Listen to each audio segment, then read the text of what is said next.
Halo, selamat pagi anak-anak. Selamat hari Minggu. Senang ya, langsung senang sekali hari ini bisa bertemu lagi dengan anak-anak sekalian. Ya, tapi hari ini Lause tidak sendiri. Lause ada ditemani satu orang teman, ya, namanya Cika. Oke, kita panggil bersama-sama yuk. 1, 2, 3. Cika, Cika. Hai Lasa.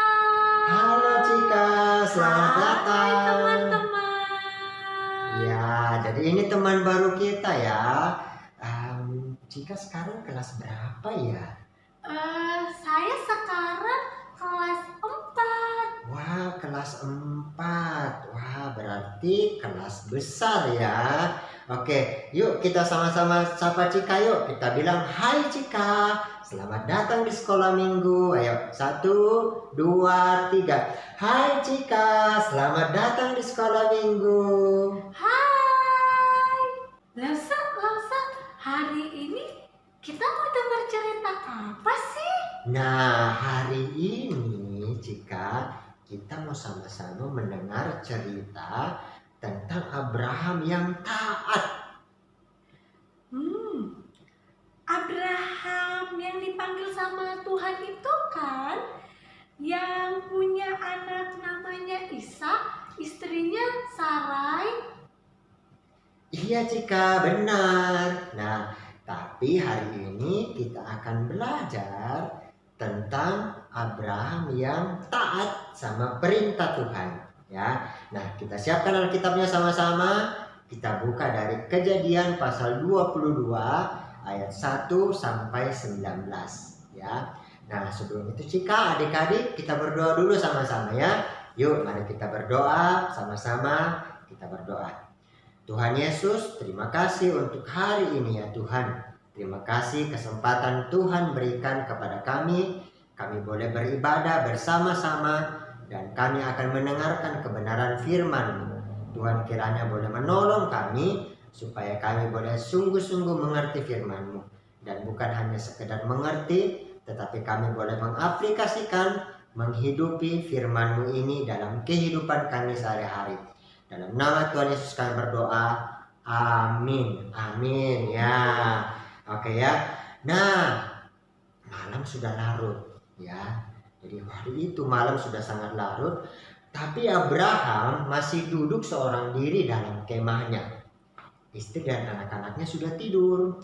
Nah, kemah-kemah yang lain itu juga sudah sepi. Hamba-hambanya juga sudah tidur. Ya, nah di dalam hati Abraham ada damai sejahtera. Ia terus merenungkan kembali segala sesuatu yang Tuhan sudah kerjakan dalam hidupnya. Sekarang jika anak-anak dia sudah berumur 110 tahun, ya, dan Tuhan selalu berbuat apa yang paling baik dalam hidupnya Abraham. Tiba-tiba terdengarlah suara, ya, jadi ada suara yang sudah sangat dikenalnya. Ya, yaitu suara Tuhan tentu saja. Abraham, Abraham, ya, suara itu memanggil. Ya Tuhan, sahut Abraham. Kira-kira kenapa ya Lasa Abraham dipanggil sama Tuhan? Apakah ada janji lagi yang mau diberikan? Tidak Cika, ya, tapi ada satu perintah yang harus dilakukan oleh Abraham.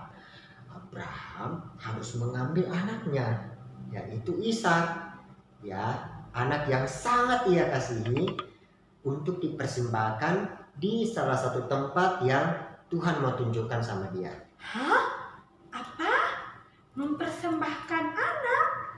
Maksudnya Lasa seperti waktu Samuel diserahkan sama Tuhan oleh mamanya.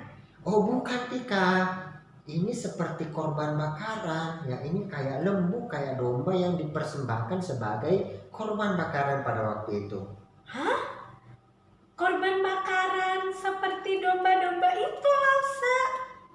Kok Tuhan kejam ya Lasa? Nah, Tuhan sebenarnya mau menguji iman Abraham.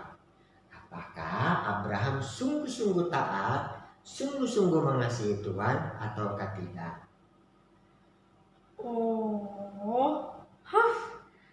syukurlah hanya ujian. Ya, tapi Cika tahu tidak, anak-anak tahu tidak, di zaman itu loh, bangsa-bangsa yang tidak mengenal Tuhan itu mempersembahkan anaknya loh sama dewa-dewa mereka.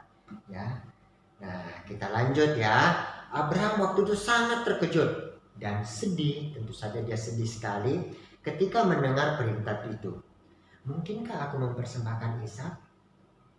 Anak perjanjian itu, anak yang akan menurunkan suatu bangsa yang besar. Mengapa? Kenapa Ishak harus dikorbankan Tuhan? Begitu kata Abraham dalam hatinya. Iya Lause, kalau aku pun jadi Abraham, mungkin aku akan sangat sedih. Saat itu aku pasti akan berdebat sama Tuhan dan mencari cara supaya tidak harus mempersembahkan Ishak. Jangankan anak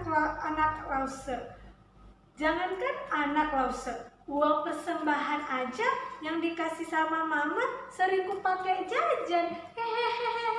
Dasar kau Cika ya. Ingat ya, kau berdosa sama Tuhan, suka mencuri uang persembahan dari orang tua. Nah, tapi Abraham tetap taat, walaupun ia sedih dan ia tidak mengerti apa maksud Tuhan. Ia bangun pagi-pagi, ia mempersiapkan semua yang diperlukan untuk mempersembahkan korban bakaran. Kayu, api, keledai, hamba-hamba yang akan menemaninya. Toh, Allah mampu menghidupkan kembali Ishak. Nah, begitu pikir Abraham. Setelah semuanya siap, Abraham memanggil Ishak. Ishak, sini nak. Nah, Ishak datang sambil berlari-lari. Ada apa ya? Begitu kata Ishak. Nah, siap-siap ya. Kita akan ke Gunung Moria untuk mempersembahkan korban bakaran. Nah, semua sudah siap. Ishak pun sudah siap. Mereka berangkat bersama-sama, ditemani oleh pelayan-pelayannya. Nah, pada hari yang ketiga, itu perjalanan yang cukup jauh, mereka sampai di Gunung Moria. Abraham menyuruh hambanya untuk menunggu di bawah. Sementara ia dan Ishak mulai mendaki gunung itu. Kayu yang tadinya berada di punggung keledai sekarang sudah berpindah ke punggung Ishak. Sedang api dan pisau berada di punggung Abraham. Di tengah jalan, Ishak bertanya. Bertanya apa Rosa? Ishak sadar ya kalau ada yang salah? Iya benar Cika. Ishak bertanya, ayah, di sini sudah ada api, sudah ada pisau, sudah ada kayu. Tapi korban bakarannya mana? Nah, Abraham sangat sedih mendengar pertanyaan itu. Tetapi ia terus menguatkan hatinya. Lalu dengan tenang ia menjawab, Allah sendiri yang akan menyediakan anak domba untuk korban bakaran itu. Ishak sebenarnya tidak mengerti maksud perkataan itu, tetapi ia tidak bertanya lagi. Mereka berdua pun mulai meneruskan perjalanan.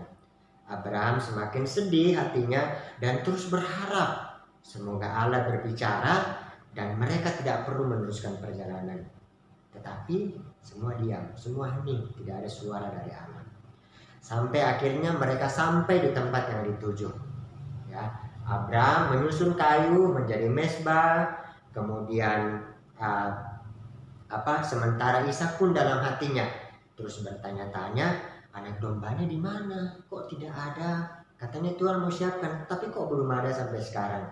Ia menjadi sangat heran, bahkan Ishak ini malah sangat heran ketika tubuhnya diangkat dan diletakkan di atas mezbah serta diikat.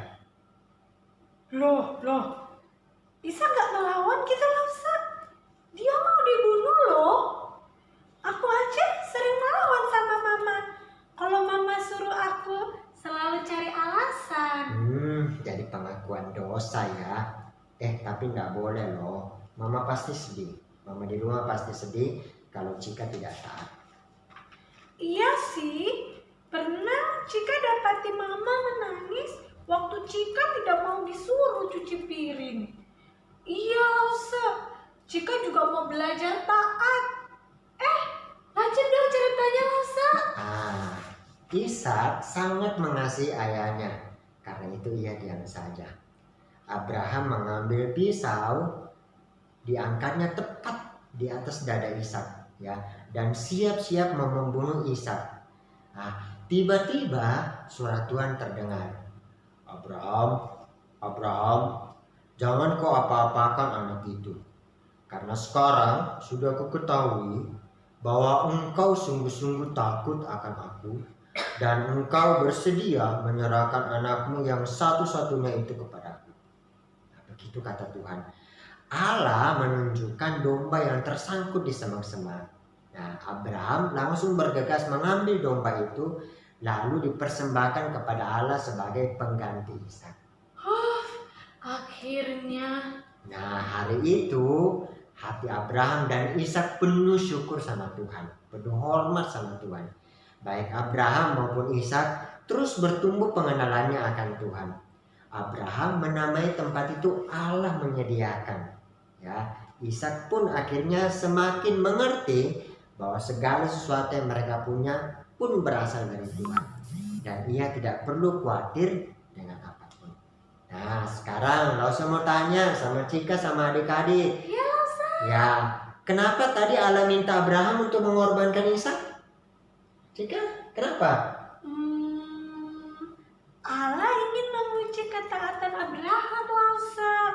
Sekarang ia sudah menerima Ishak.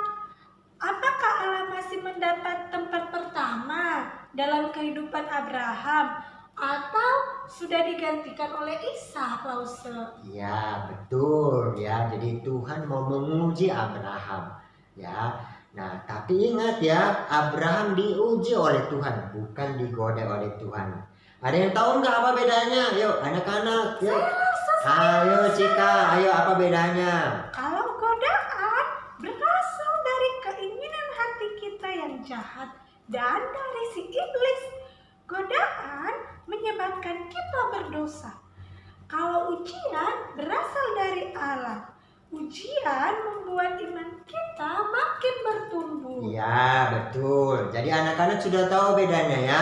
Apa itu ujian, apa itu godaan. Ya, nah sama kayak di sekolah, biasanya guru-guru akan memberikan ujian kalau mau naik kelas atau kalau sudah selesai memberikan materi untuk memastikan apakah kita sungguh-sungguh mengerti akan materi yang diajarkan. Ya, nah begitupun oleh Tuhan. Tuhan pun menguji kita. Ya, Tuhan pun menguji anak-anak sekalian. Nah, sekarang pertanyaannya, siap enggak? Siap mau taat tidak kalau diuji sama Tuhan? Ya, contoh sederhananya begini. Bagaimana kalau Allah meminta kita untuk tetap di rumah membantu orang tua, ya, sementara kita pengennya mau keluar rumah bermain bersama teman-teman, ya, mau taat enggak? Mau taat enggak untuk bantu orang tua di rumah? Atau yang kedua, bagaimana kalau anak-anak, kalau Cika harus menggunakan waktu di rumah untuk belajar dibanding untuk bermain game atau main medsos, ya. Kira-kira tetap mau taat nggak? Oh, saya mau belajar dengan giat, saya mau pakai waktu untuk belajar, ya. Oke, jadi ada dua hal yang kita bisa pelajari hari ini, yang langsung mau anak-anak terus ingat. Yang pertama, ya, ujian berasal dari Tuhan untuk semakin menumbuhkan iman kita, ya. Betul ya Cika ya. Nah, apakah anak-anak siap diuji oleh Tuhan dan siap taat akan kehendak Tuhan? Nah, yang kedua kita juga harus ingat sama-sama ya, kita tetap harus memprioritaskan Tuhan di dalam kehidupan kita. Ingat Abraham walaupun disuruh memberikan anak satu-satunya yang sangat dia kasih, dia tetap kasih sama Tuhan, ya. Nah, sekarang bagaimana dengan anak-anak? Apakah anak-anak tetap memprioritaskan Tuhan? Tetap menjadikan Tuhan sebagai satu-satunya, sebagai yang pertama dalam hidup anak-anak, ya. Jadi dua hal itu yang kita bisa pelajari hari ini, yang Lausa juga mau anak-anak tetap ingat, ya. Cika juga tetap ingat bagaimana kita boleh terus bertumbuh dalam pengenalan kita akan Tuhan, ya. Amin firman Tuhan. Mari kita tutup firman ini dengan berdoa. Kita berdoa bersama-sama. Mari kita berdoa. Tuhan Yesus, terima kasih kami sudah belajar dari kisah Abraham. bagaimana dia mau memprioritaskan Tuhan, bagaimana dia mau menomorsatukan Tuhan dalam kehidupannya dia. Walaupun itu harus memberikan kepada Tuhan anaknya yang tunggal, anaknya yang satu-satunya, anaknya yang begitu dia kasihi. Tapi dia terus mau belajar untuk taat. Kami juga terus mau belajar untuk taat ya Tuhan. Kami juga terus mau belajar untuk dengar-dengaran kepada perintah Tuhan. Tolong kami ya Tuhan, di dalam setiap ujian-ujian yang Tuhan berikan kepada kami juga boleh meresponinya dengan tepat, dengan baik, dan dengan penuh ketaatan kepada kehendak Tuhan. Ajar kami untuk selalu bersuka cita karena Tuhan senantiasa memimpin hidup kami ya Tuhan. Kegiatan kami selanjutnya kami serahkan ke dalam tangan-Mu. Tuhan terus pimpin sertai setiap kami. Dalam nama Tuhan Yesus kami berdoa. Amin. Ya, itu adik-adik ya firman Tuhan kita pada hari ini. Cika, terima kasih ya. Terima kasih sudah menemani Lause di sini. Yuk.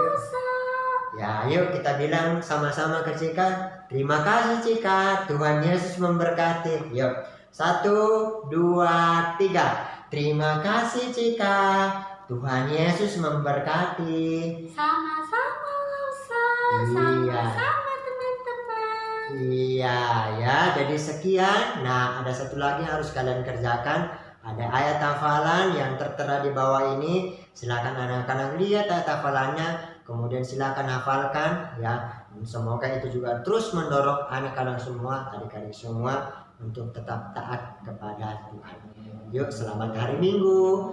Tuhan Yesus senantiasa memberkati. Selamat hari Minggu Cika. Selamat hari Minggu Lausa. Ya, dah.